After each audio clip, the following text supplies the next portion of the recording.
Welcome to our presentation. Today we will be presenting our analysis and recommendations for Sportpark Moerwijk.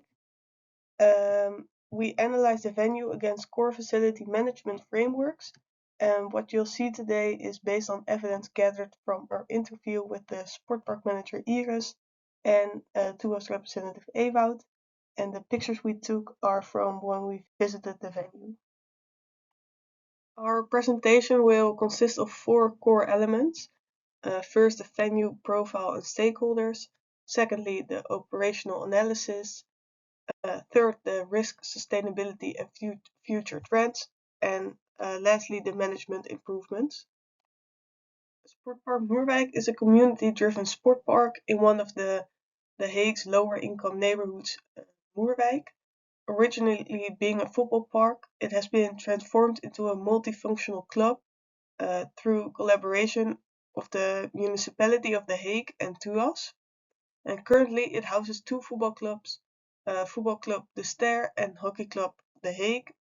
And the ground is owned by the municipality of The Hague and then managed under a foundation under a loan for use agreement. So the 2 clubs pay rent every month to the foundation, and the foundation then pays the municipality for the use of the pitches. The park's primary purposes are sport and neighborhood cohesion. What started as a football park has transformed into a place where multiple sports can be played and where social programs and community events can be held.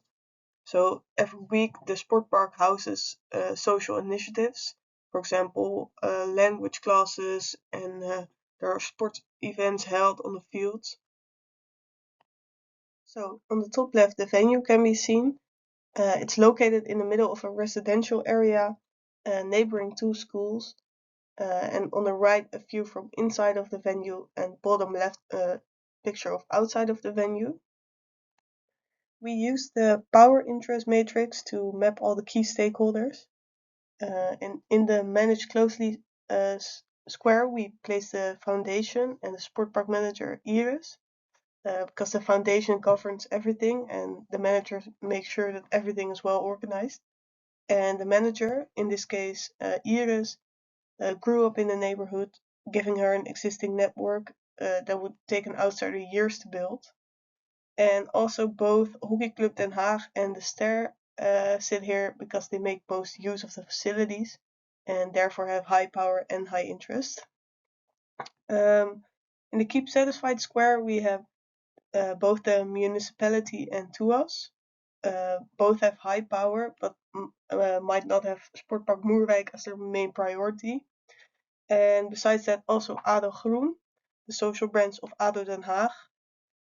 They sometimes make use of the fields, but other than that, they have no high interest. In Keep Informed, we have neighborhood residents and local schools. They both use the facilities and the fields and therefore have high interest. However, they do not have a direct say in decision making and therefore have low power. And in Monitor, we have the neighborhood police.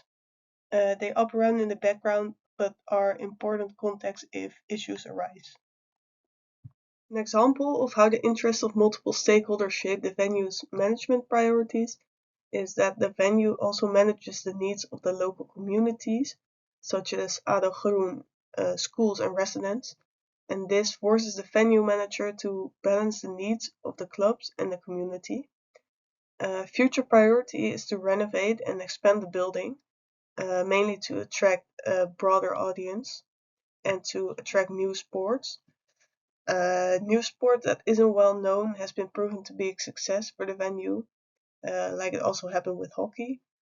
And the outcome is that the venue puts renovation of the building as top priority, and this expansion would make the building more attractive and functional, bringing in more activity to the venue. And then for the facilities and the usage, they have a multifunctional artificial pitch. So on the pitch there are multiple lines, so multiple sports can be played. They have a renovated grass pitch, which includes lighting. They have a community clubhouse consisting of a canteen and changing rooms. and there is also a gym box. It's under construction, so it will be finished later on. And there's also a sports garden shared with the neighborhood schools. And then for the venue users, the main users are the Ster and Hockey Club Den Haag. They play all their games and matches on the field, and they use the changing rooms, of course. Then there are also other users from social programs, for example, ADO Groen. They may use the venue weekly. There are also community events held and language classes being taught, but that's on a weekly basis. So they use the facilities less than the main clubs. So I'll give a quick overview of our PESTEL analysis. That's a framework used by organizations to identify and evaluate macro environmental factors. Political, the municipality owns the fields and the building, and it can be sold. And the foundation that manages the location and uses everything. Economical, the surrounding neighborhood isn't of wealth, so costs regarding the facility usage have to be kept low. For example, rent or membership fees from the club. Social, the neighborhood kids aren't familiar with a lot of sports yet, so that allows the foundation to introduce new sports via the multifunctional fields. And surrounding schools can also use the pitches during recess, and it also functions as a local gathering spot for neighborhood classes and clubs. Technological, insulation technology has yet to be applied to the building. It's a bit an outdated building as well. Environmental, collecting bottles, providing trash cans, and on the agenda is insulation of the roof and windows. And that brings us to the last point, because renovation and any improvements would have to be approved or funded by the municipality. For the risk analysis, we used the Sportscape model by Wakefield, Blodgett, and Sloan, which examines how the physical environment shapes user satisfaction and behavior. Something that stands out when looking at the risks we found was that accessibility scored 2 out of 5. No lift, narrow changing rooms, physical barriers confirmed to exclude wheelchair users. A disability access visit was, however, confirmed a week after our interview, so a resolution for this is on its way. Next to that, there is technology, also 2 out of 5. The sport park has no booking system, no smart tech, no digital community tools. Given where the sector is moving, this is a significant gap which is very important for growth in the future. On the positive side, safety and cleanliness score well. No incidents, a neighborhood police contact is active, and outdoor pitches look strong since renovation. Here you can see a few examples corresponding with accessibility and also the aesthetics part. Narrow hallways and little room for wheelchairs, although this will change after the renovation with the help of the consult given. You can also see that the building looks quite dated, which might deter some people who don't like older style buildings.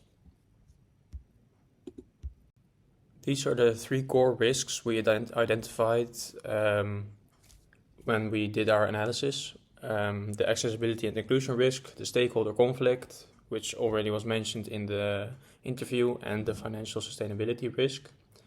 It shows which has the likelihood and what is the impact. So for accessibility and inclusion, it's a high likelihood with a high impact if it were to happen. The stakeholder conflict has a medium likelihood but a high impact, and the financial sustainability risk has a high likelihood but a medium impact.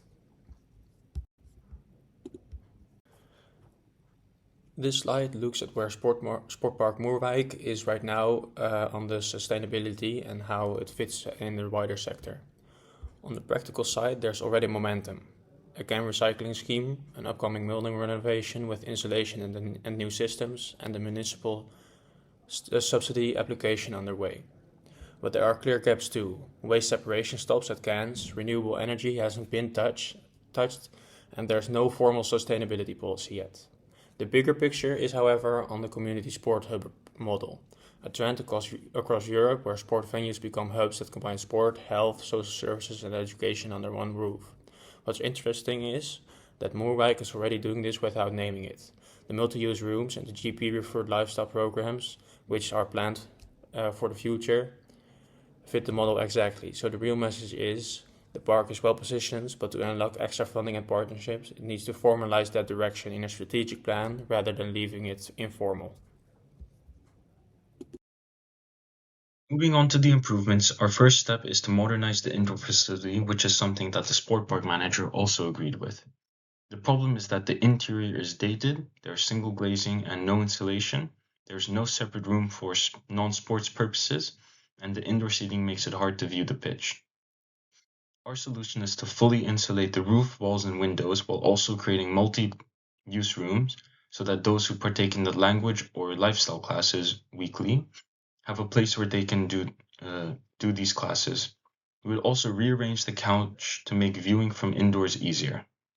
Our justification for this is that the building is currently in a decline phase and that according to the sportscape model, increasing the aesthetics of the venue would increase user satisfaction, making the venue more appealing for visitors and its current members. While modernizing the indoor facility would be incredibly expensive, it is possible financially given that a subsidy application is underway. Over here on the right side, you can see how the couch is facing away from the pitch, making it harder to view the pitch.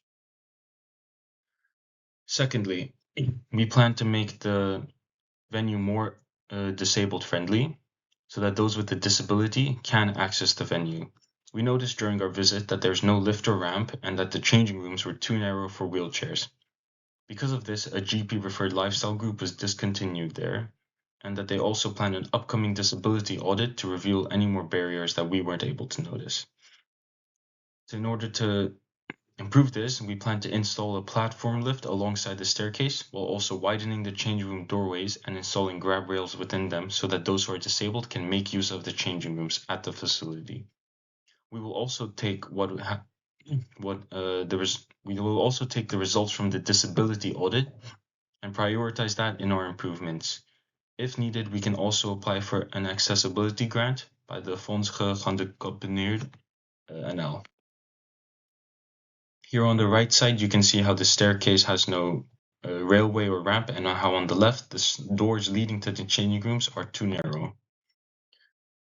Finally, we plan to introduce a new sport to the venue. Doing so would increase members, increasing revenue, and expanding the community. This has actually happened before with hockey, where previously hockey wasn't a well-known sport within the community, but once introduced, the local kids loved this. We plan to fully leverage the multifunctional pitch already in place to introduce a new sport such as ultimate frisbee, korfball, or floorball. Doing so, we can embed the health, education, and social services partners formally and strengthen the venue as a community center within the schools nearby. Doing this, we can then communicate the impact to the municipality for continued funding and align with the national sport and society agenda. Finally, we can see how the building modernization and accessibility for disabilities is of the highest priority, while the new sport is at medium. And on the right, you can see the timeline of how long we expect these changes to take.